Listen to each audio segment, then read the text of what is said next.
we'll spend this hour together and talk a little bit about joy, the underlying principles of positive psychology that I think inform a perspective on joy, and how it's possible to bring more joy into your personal life. So I know that the title of this is about joy as a catalyst for great change, but really I'm going to focus on change for ourselves, for our individual psyches and mentalities, especially with what's going on in the world today. So I'm going to try to ground our conversation in that. So I'm going to go ahead and share my screen and get a little bit of this going here. All right. So how I'm framing this conversation is to say that joy is a perpetual pursuit, a way that we can actually progress, the way that our minds and our hearts react to situations that we're in, how we deal with the emotions, with the ups and downs of life, and all the things that, frankly, the world throws at us.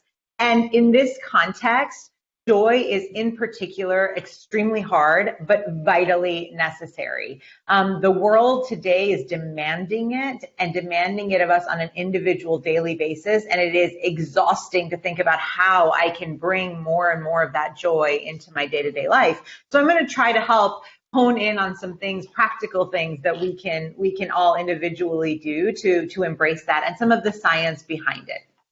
So I'll tell you a little bit about myself first. For those who weren't with us last year, my company, the company that I started about 10 years ago, is called SoulPancake. And the mission of SoulPancake was to create uplifting, inspiring content about the human experience. We focused primarily on digital and television content, but it was really, the idea was to inspire people through it. And I founded the company with this very weird dude, Rainn Wilson, the actor that you might recognize from The Office. And when Rainn was getting well known for The Office, he just decided, you know what, I want to create something positive in the world. I want to do something that'll uplift people and inspire them. And frankly, really get them thinking about their human experience. Who am I? What's my purpose? What happens after we die? What is art? What is love? Really thinking about the big questions that we as humans think about, and to do it in an uplifting and inspiring way.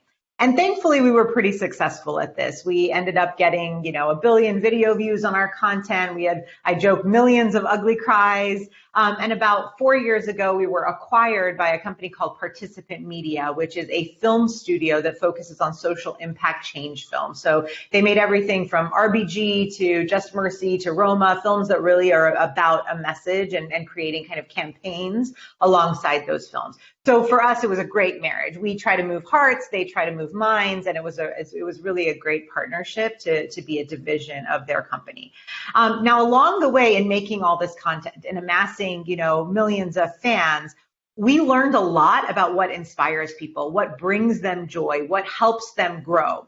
And so that's the context from which I became kind of obsessed with not only the emotional side of what brings us joy, but the science behind it, because there is actually a lot of science behind how we can harness the power of joy for ourselves. So I spent a lot of time reading about this and thinking about this and reflecting on what was the formula that worked in our content to bring people more joy and uplift their hearts. And I've learned a lot from that. So I'm going to share some of that science. But before I get into that, I want to kind of share the context of why I talk about joy so much and why I'm obsessed with this subject and trying to help people harness the power of it. So in the recent years, in the last kind of 5 to 10 years, and if you were with us last year, you'll remember some of these stats, we have had across the globe an increase in anxiety, depression, loneliness across the globe. This is in every generation, every demographic, doesn't matter if you're male, female, what your ethnic or racial background is, there has been an increase in anxiety, depression, and loneliness globally. In fact, the loneliness epidemic has gotten so bad that the United Kingdom at the end of 2018 established a minister of loneliness, someone whose entire job it was dedicated to combating this isolation problem that they were experiencing. And the reason for that is because loneliness has actually been proven to have negative health effects, equivalent to smoking 15 cigarettes a day. That's how bad it is for us to feel lonely and isolated. And so that was the context kind of before 2020. This was all pre-2020. We were seeing this increase in anxiety, increase in depression and loneliness. And then 2020 happened, and we all ended up at home, staring at screens, feeling even more isolated, feeling even more anxious, thinking about the pandemic and the social justice movements of Black Lives Matter and this impending election. And there were so many things weighing on our minds in 2020. And as a result, there's been a spike in those feelings of anxiety. 6 in 10 Americans say that in the last week during the pandemic, they've experienced anxiety, depression, loneliness, or hopelessness. That's 6 out of 10 people, 60%. And a good third of those people are saying that those feelings, those conversations that they're having around mental health, all kind of circulate around job or feeling like they might be laid off. So the economic factors are also weighing into this.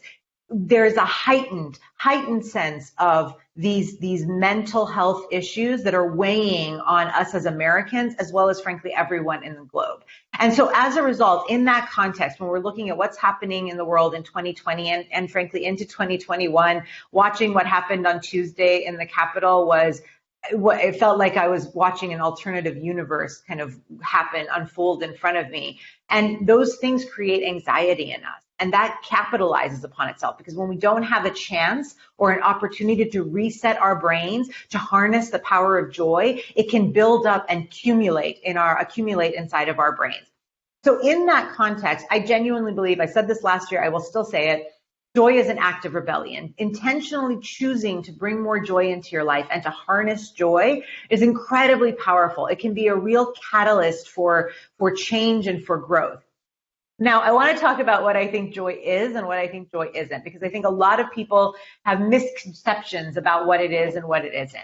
So I want to first say that joy is not happiness. A lot of people, when I say, oh, I talk about joy and I'm obsessed with the subject of joy, they say, oh, so you're just focused on being happy all the time? And I'm like, no, not at all. Happiness is actually an emotion. It's very much like anger or sadness or frustration. It comes and it goes.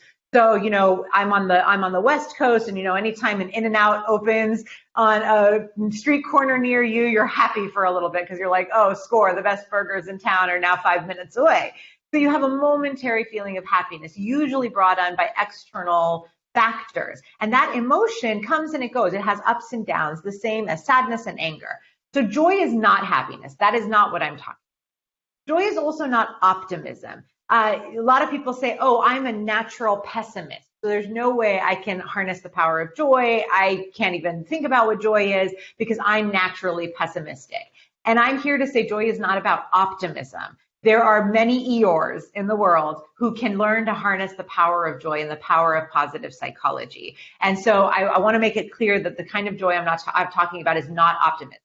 So what is it? I believe that joy is a shift in perspective. I believe that your ability to react in certain situations, the perspective you bring to it, the emotional energy, the mental energy you bring to anything that happens, good or bad, is what joy is. Your ability to harness the power of joy enables you to react to different situations and circumstances you find yourself in a different way.